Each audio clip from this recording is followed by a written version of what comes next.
Boa tarde a todas e todos. Sinto honrado pelo convite.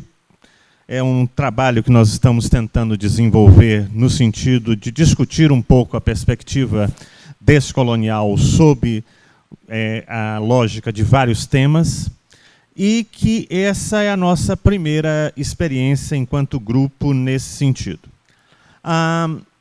Aqui eu vou trabalhar sustentabilidade social em perspectiva descolonial.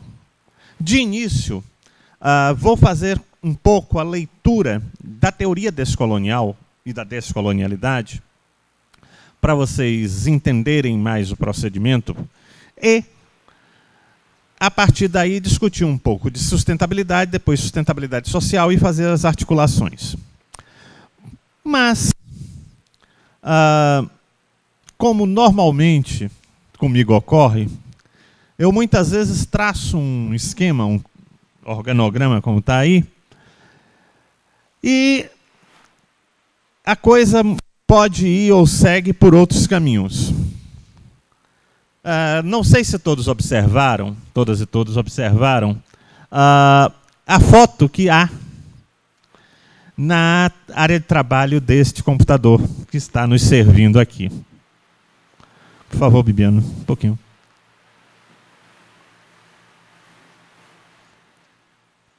Observem. Isso é uma leitura que abre perspectivas normalmente não imaginadas a todos nós. O discurso que nós fomos treinados a ouvir sobre isso, a história clássica, ela nos fala de uma mulher frágil, uma criança e uma fera perigosa. Isso daí não é o retrato exatamente disto. Pode seguir, Viviane. Mas por que isso? Por que é que eu trago... esse daí. Por que é que eu trago essa leitura? Porque nós fomos treinados, doutrinados, a nossa cabeça foi moldada para pensar sobre uma determinada premissa. A história original, a história clássica, ela foi construída dentro deste modelo teórico, social e político, que nós chamamos modernidade. E a modernidade construiu, mais do que teoria, um modo de vida. Um modo de vida que formou, moldou, educou, e formar, moldar e educar falando na perspectiva do entendimento mais amplo, a mesma coisa, segundo esta ótica, a modernidade moldou aquilo que nós chamamos de civilização ocidental moderna.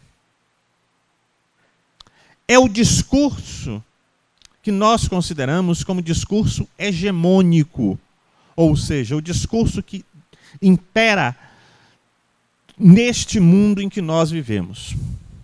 Todas as nossas lógicas estão pautadas sob esse discurso que nós chamamos de modernidade. Se nós olharmos para o campo da política, da vida social, econômica, das técnicas, do campo científico, a ciência moderna é uma ciência construída dentro desta lógica. Por exemplo, todos os campos científicos. E a literatura também. Quando nós observamos imagens como estas, elas estão promovendo aquilo que nós chamamos de ruptura epistêmica, ou seja, ruptura de conceitos, ruptura de valores, ruptura na forma de pensar, de enxergar o mundo. E isso aqui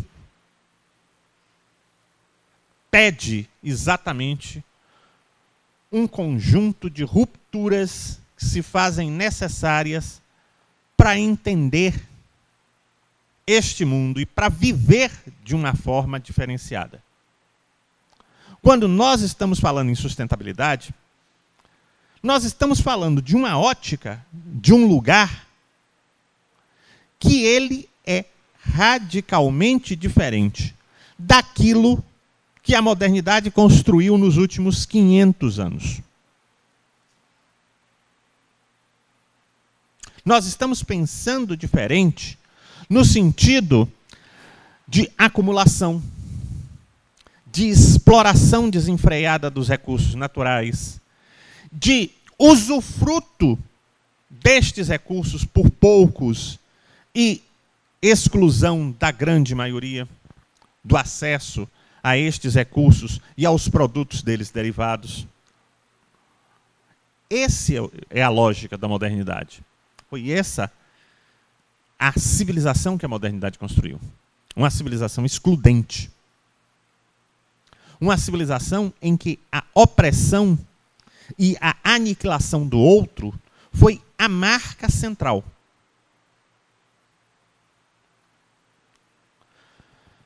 Falar em perspectiva descolonial é pensar em outras coisas. E aí eu vou, brincando com as imagens e com as coisas, discutir um pouco disso. Ora, o que é descolonialidade? Ela é mais do que uma teoria. É uma tentativa de processo social justamente porque começa a buscar pensar um mundo diferente do que até então se viveu. Mas não uma perspectiva de antípoda à modernidade. Não é isso. Não há a imodernidade sou contra, para fazer uma paráfrase a alguns textos mais antigos do marxismo, por exemplo. Não. Não é isto. É simplesmente um processo em que aqueles aos quais era negado, aos quais era desconstruída a possibilidade de pensar, de exprimir ideias, de ser ator, de ser agente, de ser construtor de propostas, de ser pensador, estas pessoas começam a dizer, não dá mais. E aí essa célebre frase do Frantz Fanon, um pensador martiniquense, que vai feliz da vida ser médico e terminar os seus estudos em medicina na França, isso no final dos anos 50 e início dos anos 60, no final dos anos 50 inicialmente. E aí lá em França ele começa a ver que ele não era visto como igual, que apesar da Martinica, uma região aqui do Caribe, ser um território da administração colonial francesa, os martiniquenses não eram vistos como franceses.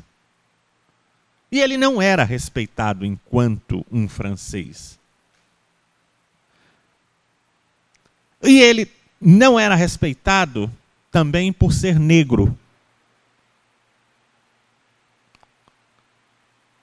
E ele continuava não sendo respeitado. Então Fanon, ele construiu 2 livros célebres, Os Condenados da Terra e Peles Negras, Máscaras Brancas. Ele diz num determinado momento, não quero mais ser escravo, não quero mais ser subordinado, não quero mais ser submisso, subalterno, excluído, não quero mais nada disso. Eu falo. Eu não preciso pedir permissão a ninguém para falar. Eu não preciso de autorização para falar. Mas por que ele diz isso? E aí voltamos ao discurso da modernidade. Porque a modernidade, ao longo do tempo, construiu uma lógica de exclusão que pôs a sociedade ocidental moderna, mas principalmente os países da Europa Ocidental, e leia-se Europa Ocidental, primeiro por uma díade, inimigos fidagais, mas que se puseram em pé de igualdade, franceses e ingleses. E depois, séculos depois, por outro povo, que se construiu enquanto povo e enquanto país, alemães, que também acabam sendo postos no centro da modernidade. Sendo postos porque conquistaram isso a ferro e fogo, como ingleses e franceses também. Então, quando nós estamos falando de civilização ocidental moderna, nós estamos falando destes países, dessa lógica. O resto já começa a ser periférico com graus variados. Jaime, mas os Estados Unidos?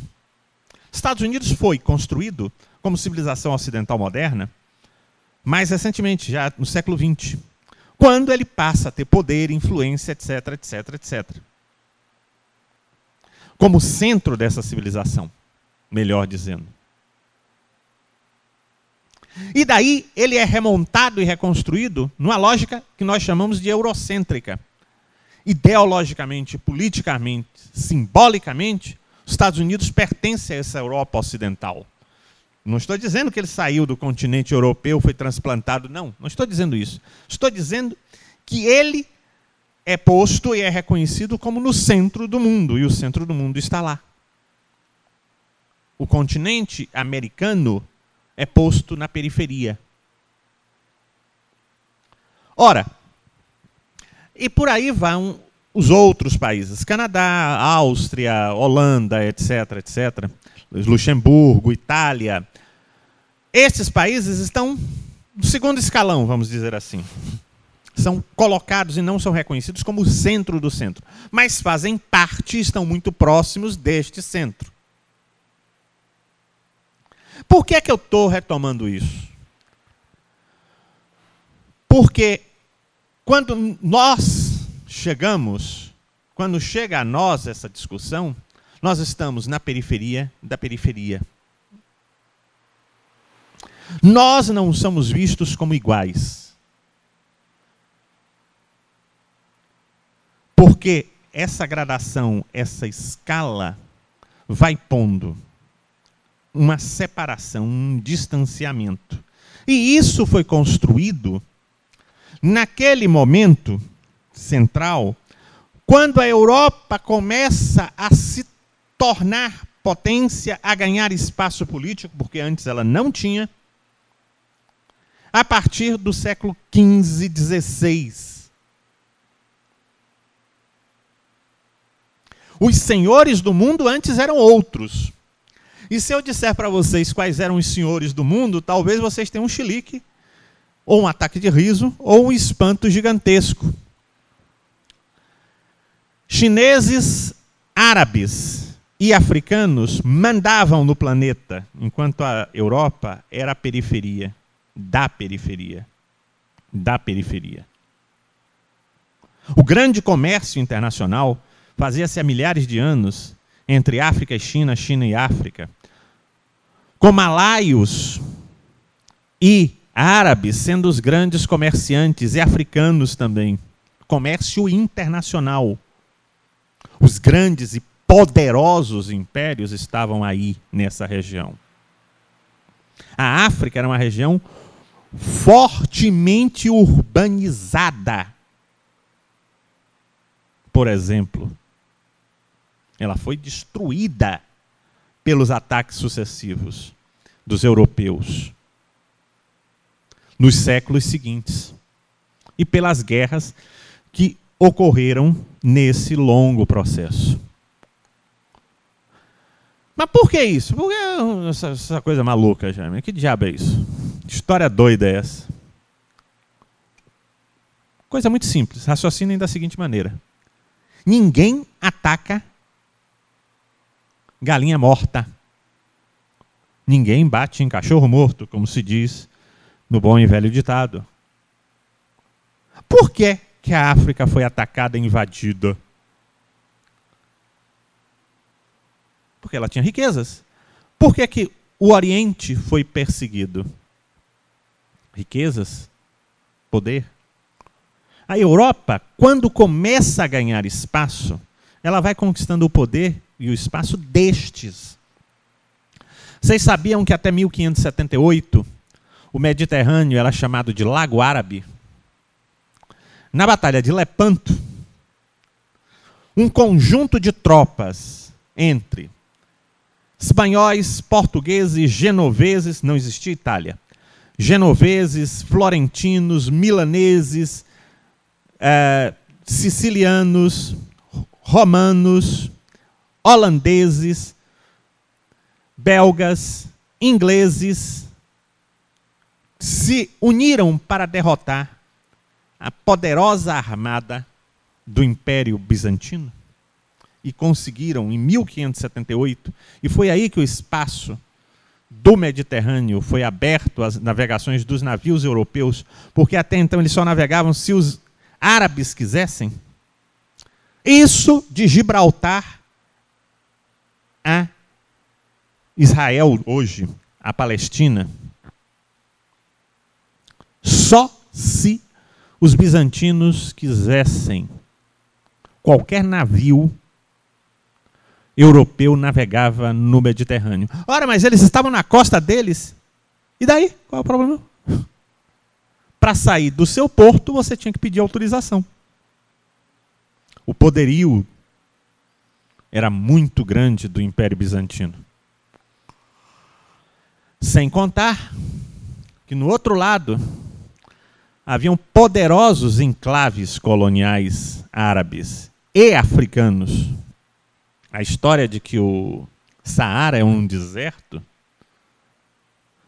sempre foi uma falácia de 4.000 anos para cá. Poderosas caravanas, cáfilas de camelos, de até 3.000 animais circulavam no Saara, de um lado para o outro, já de 4.000 anos atrás para cá. Comércio internacional. Por que é que os portugueses atacaram Ceuta?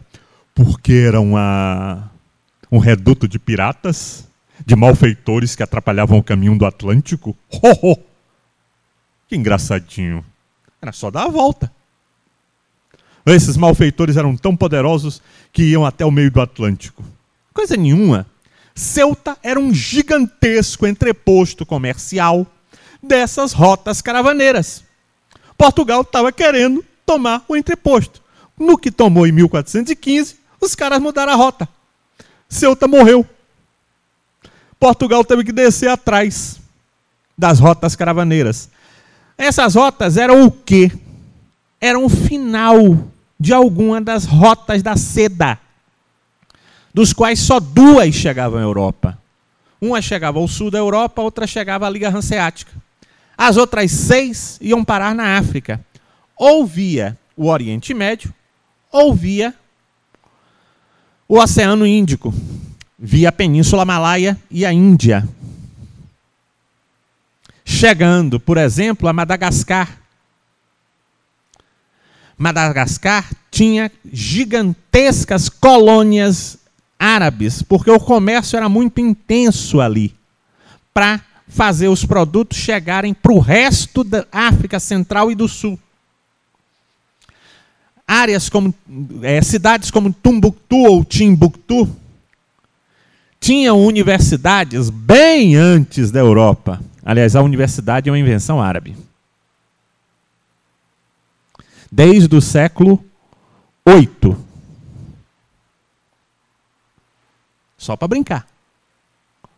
Foram os árabes que levaram as universidades à Península Ibérica. E daí para o resto da Europa. Foram os árabes que levaram da Índia para a Europa o zero. Base dessa coisinha daqui. Ó. Se não tem zero, não tem sistema binário. Os indianos inventaram o zero, os árabes aprimoraram, e nós temos sistema binário. É desse mundo que a Europa estava se desgarrando. E ela precisava desesperadamente, a partir do século XV e XVI, construir um discurso identitário. E pensem que não era uma Europa unida. Aliás, Europa unida uma zorra. Nunca foi. E há riscos de nunca ser. Ué, mas não tem a União Europeia? Vou contar uma historinha para vocês da tal de União Europeia. Da tal de União Europeia. Em 1994,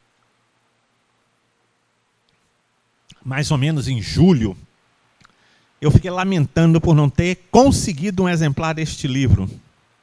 Eu ia ler na língua que fosse. Mas eu acho que estava em francês, de origem. Mas talvez em inglês, outra coisa. 2 jornalistas franceses resolveram fazer uma pesquisa para saber o que os franceses pensavam dos seus vizinhos. Afinal, em 1º de janeiro de 1995, a França ia se unir ao resto dos vizinhos para tornar-se União Europeia. Primeiro, num grupo de já 18 países, e depois chegando hoje a 25, até mais. Muito bem. O livro é quase um livro pornô. As poucas coisas que eu posso dizer aqui é o seguinte: alemão para francês não tem cérebro. Inglês é viado. Espanhol é porco. Português é burro. E isso são as palavras mais elogiosas que saíram nessa enquete. Saíram respostas a isso que aumentaram bem o nível da discussão de todos em relação aos franceses. Quase que a União Europeia acaba antes de ter começado. Quer dizer, começado já tinha adiantado, só para a formalização do acordo. Quase que isso dá um passe diplomático, esse livro, essa pesquisa. Por quê? Porque isso é a resultante de um continente fragmentado, de um continente em que os ódios, as sensações e as leituras de desprezo de um pelo outro são históricas. E mesmo dentro dos próprios países. Para falar um pouco rapidamente disso, eu vou dar alguns exemplos. O Bayern de Munique é o time mais poderoso da Alemanha. Para quem gosta de futebol, é uma beleza. Para quem não gosta, é um saco isso. Mas ele é da região da Baviera, a região mais pobre do país. Pobre em termos relativos, em relação ao resto da Alemanha. Muito bem. Isso causa desprezo no resto da Alemanha inteira em relação ao Bayern, que é a base da seleção alemã. Mas aquele sentimento de desprezo, de ojeriza,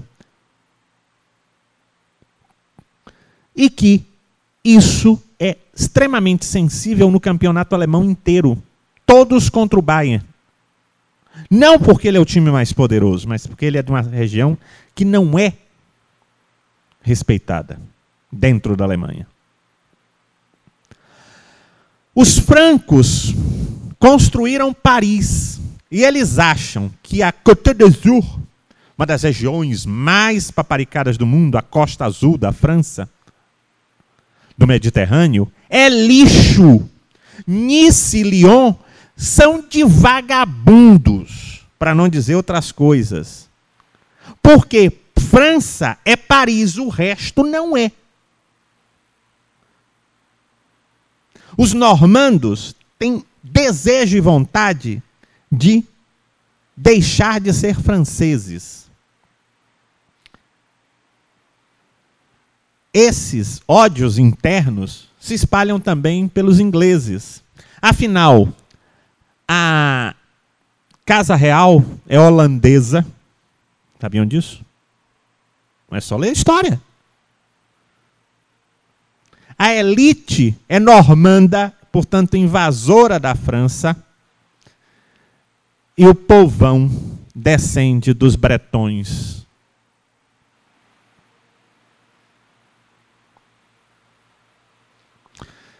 esse traz ódios étnicos para dentro da Inglaterra. Não estou falando Grã-Bretanha, Escócia, Irlanda, etc. Não estou falando Inglaterra. Dentro de Londres, dentro de Liverpool e de outras cidades, Manchester, etc, etc, etc. É essa Europa que, quando eu digo tentou criar uma identidade, uma imagem melhor dela, é essa Europa desunida, mas que aos poucos, principalmente ingleses, franceses e depois alemães, vão começando a construir impérios e criar um poderio que consegue ir saindo daquela situação de periferia que estavam em relação ao resto do mundo. E vão colocando os outros lugares do mundo numa situação periférica por conta de guerras e de conquistas. Então, o discurso que estes europeus produzem contra o mundo é um discurso de exclusão, de aniquilação, de subalternização, de subordinação. O racismo, a xenofobia, ou seja, o ódio ao estrangeiro, o nazismo, o machismo, tem, se não o machismo que já é anterior, mas estes têm raízes muito fortes na modernidade. E o machismo mesmo é exacerbado na modernidade. A violência contra a mulher, a violência contra negros e indígenas, a violência contra homossexuais, contra transgêneros, contra a criança. Por que que a criança é tratada de uma forma excludente nessa sociedade? Porque ela foi vista como a tábula rasa, aquele cérebro que está como página em branco e que tem que ser doutrinado, educado. Aliás, educar vem de educere, colocar na cera, pôr no molde, moldar. Educar é emburrecer. Educar é subordinar nesse sentido. Uma perspectiva diferente de educação, a lógica pedagógica que subverta isso, vai trabalhar com a perspectiva não de empurrar cabeça adentro, mas de produzir a dialogia, ou a multidialogia, ou a multilogia, aliás. Ou seja, trabalhar numa perspectiva diferenciada. E é isso que, quando eu estou trazendo a perspectiva descolonial, eu estou começando, e eu e as pessoas que trabalham com isso, nós estamos começando a tentar discutir. Porque essa perspectiva descolonial, ela surge onde? Ela surge aqui na América do Sul, com pensadores da América do Sul, da Índia, da China e em África. E é uma discussão que nós consideramos este autor, Frantz Fanon, uma espécie de pai fundador, porque ele coloca esses dois livros seminais, esses dois livros que dão uma força muito grande a essa perspectiva de leitura. E que é uma leitura que está rompendo com esse ciclo vicioso de pensar que nós não temos capacidade. Porque essa ideia nos foi inculcada na medida em que a modernidade foi nos doutrinando para nos acharmos inferiores. Para nos considerarmos frágeis, incompetentes, debilóides, incapazes, que não temos condições de. E aí, isso foi como as exclusões e as discriminações na Europa acontecem. Nós outros sabemos que também intra-país, intra-Brasil, as lógicas de exclusão, de discriminação ocorrem.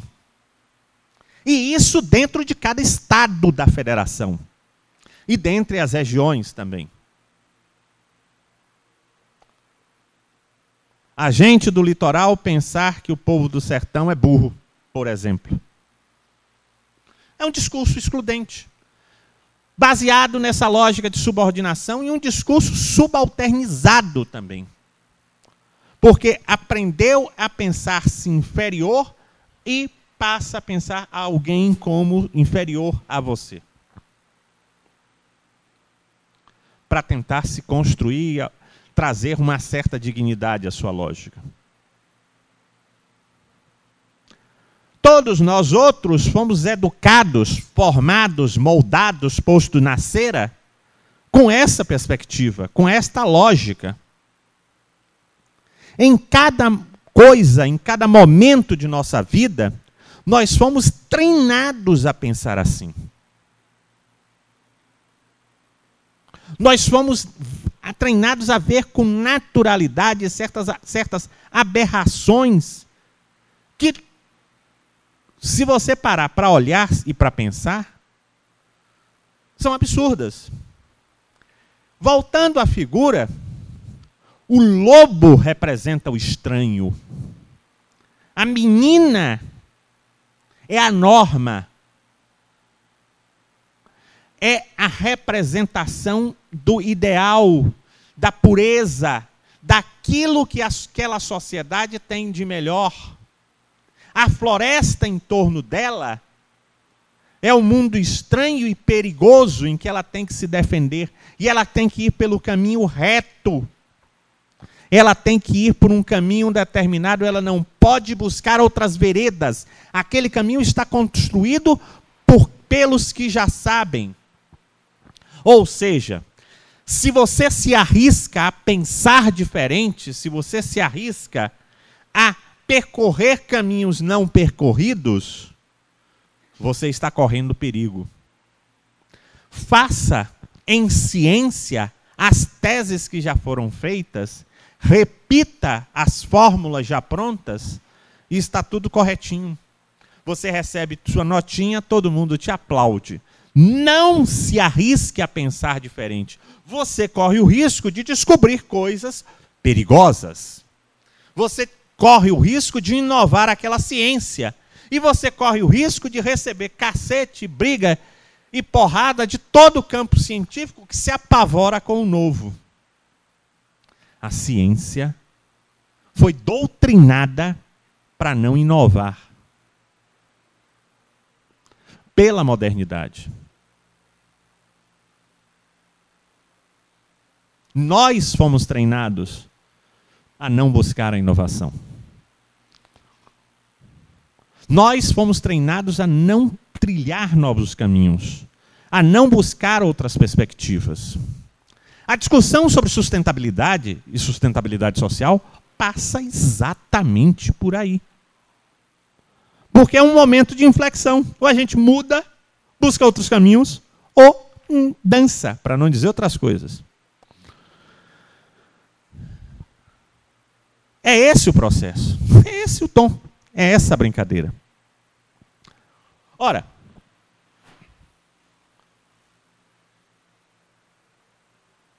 quem faz a modernidade? E para quem? É para nós mesmos.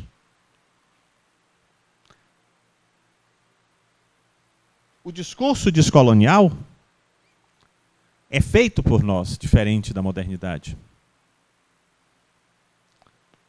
Nós pensamos, nós fazemos. A modernidade é feita para nós no sentido de que nós somos doutrinados, excluídos e subordinados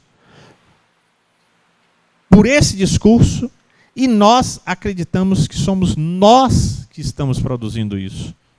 Somos nós que estamos fazendo o discurso moderno. Que nós estamos descobrindo esse discurso quando ele nos vem sobre doutrinação.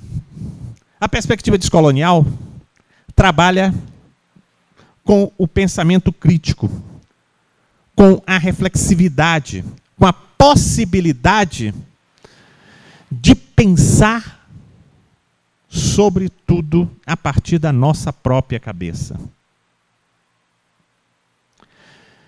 Essa ruptura com este binômio centro-periferia é porque aqueles 3 países centrais, acrescentem a eles Estados Unidos agora, eles se tornaram o centro da modernidade. Ou pensando mais ainda agudamente, a figura homem, no sentido de masculino, adulto, branco, rico, europeu, heterossexual. Essa é a forma dos dedos. A outra está ali brincando com as minhas coisas. Sim, também cristão, porque ela está lembrando de cristão de um dos pilares da modernidade, que aí é greco-romano, judaico-cristão. Que estes pilares constroem a modernidade. Constroem este mundo ocidental moderno. Já faltam 40 minutos já? Já? Maria. Cruz credo. Pensei que tinha falado só uns 10. Por isso que não dá certo esse negócio. É o seguinte. Esse homem, essa figura, essa imagem que eu estava dizendo aqui, e acrescente-se o cristão, ela é a peça central da modernidade, mais do que estes países. Porque uma mulher branca, rica, adulta, cristã, europeia, destes países, não está tão no centro assim. Porque ela é subalternizada na sua condição feminina. Da mesma forma que um menino branco, rico, também não está porque ele não é adulto. Este mundo é adultocêntrico. As coisas são feitas para uma determinada faixa etária também. E por mais que você seja homem, rico, nascido na Europa, mas seja negro, está fora e bem mais fora, inclusive, desse centro. E isso baliza esse mundo. Aí imagine se você é mulher, negra, pobre, nascida não na Europa, não cristã, e seguindo mais tudo, não sendo heterossexual, ainda tem mais uma coisa. Não sendo uma pessoa, na verdade, portadora de deficiências físicas. Porque se você tem deficiência física, você também não está no centro. Porque a lógica é você ser dentro da norma, portanto, normal. É essa a lógica dessa sociedade, esse discurso excludente. Quando você está falando de centro-periferia, você está constituindo esse centro como este homem branco, e a periferia é todo o resto. E tudo gira em torno de uma relação que eu me ponho. O discurso de identidade é um discurso não autocentrado na modernidade, nem autoafirmado, mas é uma identidade relacional, ou seja, você é mulher porque não é homem, ou seja, sua identidade é relacional. Você é não branco, portanto, você é qualquer coisa que não um branco. E por aí vai. A figura do normal. Não há um termo para que designe a pessoa que não tem deficiência física. Mas aquele que tem uma deficiência física é chamado deficiente físico.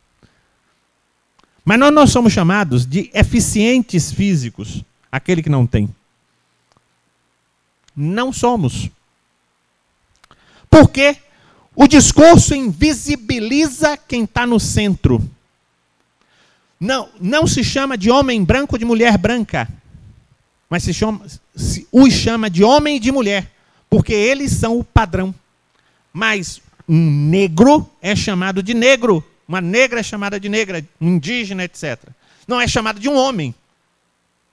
Ou de uma mulher. Os adultos raramente são chamados de adultos só em situações especiais. Mas é aquele velho, aquela criança. Não é aquele adulto. É aquela pessoa. Não é isso? Ou seja, o centro é invisibilizado para ser poder, para se manter no poder. E tudo é construído relacionalmente em relação a este centro. Na perspectiva descolonial, aqui eu construí esse termo lugar de representação, porque outros autores, como o Omibaba, fala, por exemplo, de terceiro espaço de anunciação, Walter Mignolo fala de lugar de fala. Só que eu construí essa ideia de lugar de representação porque eu entendo que este termo traduz melhor o que estes autores falam e que são muito próximos.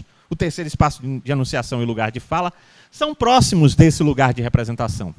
Mas eu entendo que o lugar de representação é a ideia de que você constrói as suas identidades, sua memória, seu discurso, e que aqui, quando eu estou falando em discurso, e sempre que falo em discurso, eu não estou falando no dizer, no falar, não.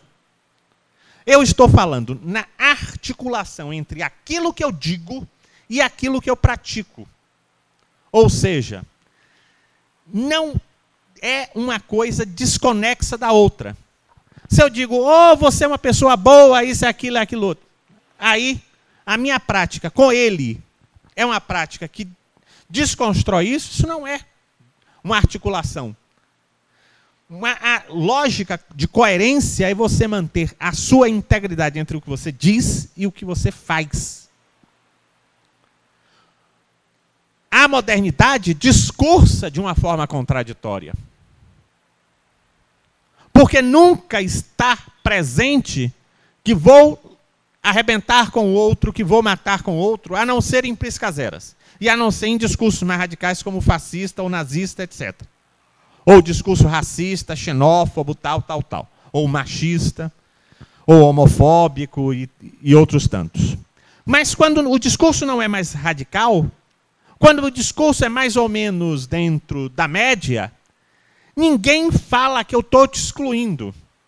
Mas todo mundo fala, ô coitadinho, você tem tantas dificuldades, não é mesmo? Você tem tantos problemas. Ou quem sabe eu posso lhe ajudar? Ora, eu já estou lhe pondo no resto do chão. Você é um coitado, você tem dificuldades, você tem problemas, você tem incapacidades. Isso é excludente. Eu não lhe trato como igual. Se eu não lhe trato como igual, como é que eu vou te ajudar? Como é que eu vou lhe respeitar? A perspectiva descolonial trata no sentido do respeito, do reconhecimento daqueles que não são você. Porque entra essa ideia da articulação. Se eu penso, eu ajo tal e qual. E a ideia de tensão e não de consenso é muito simples de traduzir. Aqui é uma relação tensa que nós estamos tendo. Eu estou dizendo o que eu penso. Eu não estou pedindo para vocês concordarem comigo. Eu falo. Vocês, no momento em que tiverem o espaço, a possibilidade, vão falar. Eu vou ouvir. E é uma relação tensa. Ninguém pede um acordo e um consenso. E a vida é esse processo. Não é um processo acordado e que vai ser todo mundo bonzinho um com os outros, não. A relação é sempre tensa. Por mais amigos que sejam, você está negociando sempre. A tensão pode gerar conflito, pode gerar negociação, pode gerar acordo. Nós estamos explicitando uma coisa que sempre ocorre, mas que sempre é escamoteada, ou seja, é jogada debaixo dos panos em outras lógicas teóricas. Por quê? Por que essa tensão? Porque é uma multiplicidade de discursos disputando poder. Vocês disputam poder. Vocês vieram aqui para me ouvir com interesses os mais diferenciados possíveis. Eu vim aqui falar com interesses. Tudo isso são discursos e estão disputando, negociando, conversando, dialogando. Ora, vamos passar para a discussão de sustentabilidade, que senão o tempo acaba e eu não consigo falar nada. 50 minutos já? Quase. O seguinte, a sustentabilidade pode ser traduzida, aí que eu busquei, do que normalmente se utiliza, como uma característica ou condição ou processo de um sistema que permite a sua permanência em certo nível e por um determinado prazo. Ou seja, toda a lógica da modernidade desmontou isso aqui. Porque para você sustentar, ter uma sociedade sustentável na perspectiva da modernidade, você precisa o tempo todo de mais e mais. Porque a lógica de um dos filhos da modernidade, o capitalismo, é a lógica da acumulação e do usufruto imediato dos recursos que o planeta tem, onde quer que eles estejam. Mas não para todos, para uma pequena parcela deste planeta. Estes países da chamada civilização ocidental moderna, da Europa Ocidental, Estados Unidos, eles construíram uma lógica de usufruto dos bens materiais, dos recursos do planeta, de tal modo que hoje um pequeno percentual da população humana gasta mais de 80% do conjunto dos recursos naturais. Enquanto quase 1 bilhão de pessoas, eram 974 milhões o último dado que eu vi, passam fome.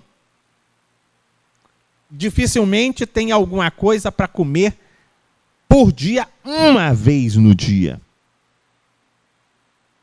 Não é para comer 3, 4, 5, 6 vezes no dia, não. É uma vez só. 974 milhões. De 7 bilhões e 700 milhões, hoje já, não, 7 bilhões e 300 milhões, não tem o que comer. Mas menos de 10% da população mundial gasta mais de 80% dos recursos. Ora, sustentar isto, você tem algumas possibilidades. Ou mata os 90% restantes e, mesmo assim, consegue angariar alguns planetas de reserva, ou não tem muito o que fazer. Nesse sentido, a lógica de sustentabilidade ela rompe estruturalmente com o modo de civilização que nós temos dominante hoje no mundo. E ainda tem uma outra discussão, que é a capacidade do ser humano interagir preservando sem comprometer os recursos para o futuro. Aí é que danou-se, que seria a outra forma, outro conceito de sustentabilidade. Ora, se nós já gastamos muito mais do que nós temos condições para manter esta humanidade viva, a humanidade que hoje existe, quanto mais as gerações futuras. E aí, nós temos variáveis ou dimensões que são várias, elas estão interdependentes ou entrelaçadas, por óbvio. Já sei, já. Estão me cobrando o tempo. Só uns 5 minutos mais. Mais ou menos. Sociais, energéticas, econômicas, ambientais, ética e jurídico-política. Esse Juarez Freitas, ele trouxe essas dimensões, ele é um jurista brasileiro, e ele trouxe por achar importante a articulação destas com estas outras, porque normalmente se trata dessas 4. E isso daqui, energia, vou deixar o social para a discussão seguinte. Energia. Estados Unidos gastam mais de 10 vezes o que o resto da humanidade gasta em energia. Não dá. Pura e simplesmente isso. Econômicas. Para você ter uma sustentabilidade econômica, para você ter esse processo, você tem que mudar a lógica do capitalismo. Só o dado dos 974 milhões já não precisa explicar mais nada, né? Ambientais, basta olhar para o Rio. A discussão mais próxima aqui da gente. E os outros tantos exemplos. Nós estamos tendo ar mais seco, a modificação do clima, etc., etc., por conta dos impactos que nós estamos sentindo e vamos sentir mais. O ético, e o jurídico político é o seguinte: uma sociedade baseada na exclusão, na subordinação, na negação do outro, não tem preocupação nenhuma de preservar nada para ninguém. É usufruto imediato. Como nós vamos produzir uma lógica diferenciada se a nossa ética, se a nossa perspectiva é excludente? O jurídico político é muito simples. Todo esse discurso excludente foi baseado numa norma, foi construído, para ele foi construída uma norma jurídica que ajudou a alicerçar um campo político excludente, subalternizador.